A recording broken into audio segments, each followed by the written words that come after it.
and Intek Sa and Remech and Remek, Venek and Netcher Det. You are not the son of the man you mourn. You have always belonged to the god.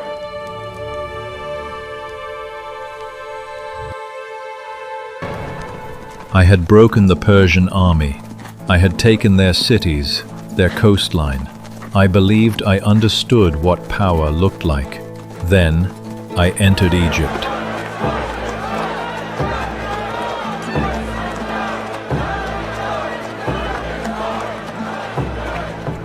I had grown up in a palace of timber and stone in the mountains of Macedonia.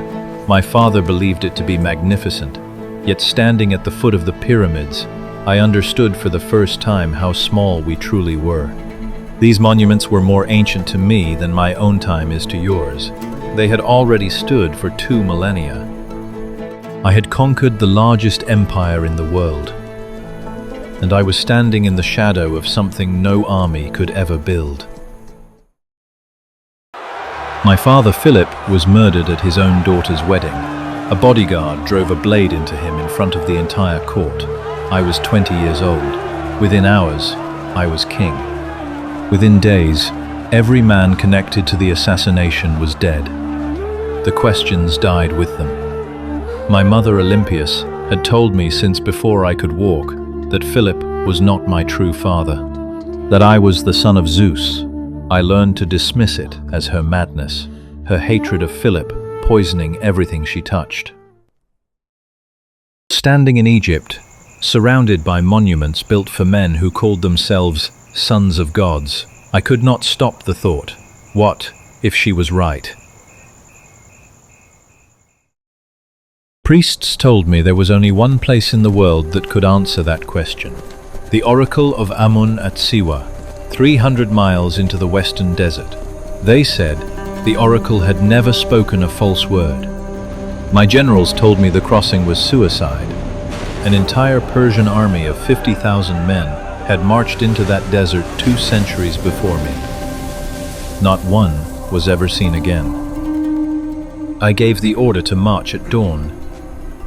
By the 3rd day, the guides realized we were lost. The landmarks they relied upon had been swallowed by a sandstorm. Every horizon appeared identical. Water was nearly gone. The horses refused to move. Men began to fall behind. I ordered no one to be left. At night, I remained awake whilst the camp slept. The cold was as brutal as the heat. I stared into the dark and could not tell where the sand ended and the sky began. I did not pray. I did not bargain. I simply realized that if Amun wanted me to reach his temple, I would reach it, and if the desert took me, then my mother was wrong, and I was merely a man who had marched too far. At dawn on the 5th day, 2 ravens appeared. They flew west. I gave the order to follow them. The men thought I had lost my mind. They followed anyway. The 7th morning, a scout shouted, "Green," a dark line of green on the horizon. After 7 days of white sand and white sky, the color was so foreign, I did not trust my own eyes. Siwa.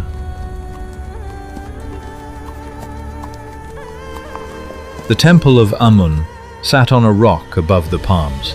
It was not grand, not like Memphis. It was old, in a way that made the pyramids feel modern. The stone was dark, worn smooth, and the carvings on its walls had been touched by so many hands that the figures had softened into ghosts. The priests met me at the gate, barefoot, shaved heads, white linen. They looked at me the way a man looks at someone he has been waiting a long time to see. My officers moved to follow me inside. The high priest raised one hand. I left my sword with Hephaestion. He said nothing, but his eyes said everything. I turned and walked into the dark. The corridor was narrow, the ceiling so low I could feel the stone above my head. The air changed with every step, cooler, thicker, sweet, with something burning I could not name. The lamps on the walls burned without flickering, steady, patient, as if they had been lit before I arrived and would burn long after I was gone. The corridor opened into a chamber, small, smaller than I expected, no larger than my tent at camp. And he was there, sitting, waiting, calm, as if he had always known I would come, as if my arrival were no more remarkable than the sun rising. An Intek Sa and Remech and Remake, Venek and Nature dead. You are not the son of the man you mourn. You have always belonged to the god. I do not know how long I stood there. Something had been opened inside me that I did not know how to close. I tried to speak, to ask what it meant, whether it was true. But my mouth would not form the words, and his eyes told me there was nothing left to ask. I turned and walked back up the corridor toward the light. Hephaestion stepped forward with my sword. He searched my eyes the way only he could. I took the blade and said nothing. They all asked, "What did the oracle say?" I told them. The oracle said what I wished to hear, nothing more. It was the only time in my life I gave an answer, designed to end a conversation. Something had changed. I could feel it the way you feel the air change before a storm. I was the same man who walked into that temple, and I was not. I never told anyone what the oracle said to me. In 2,300 years, no one has discovered the truth of what happened in that room. But I will tell you this.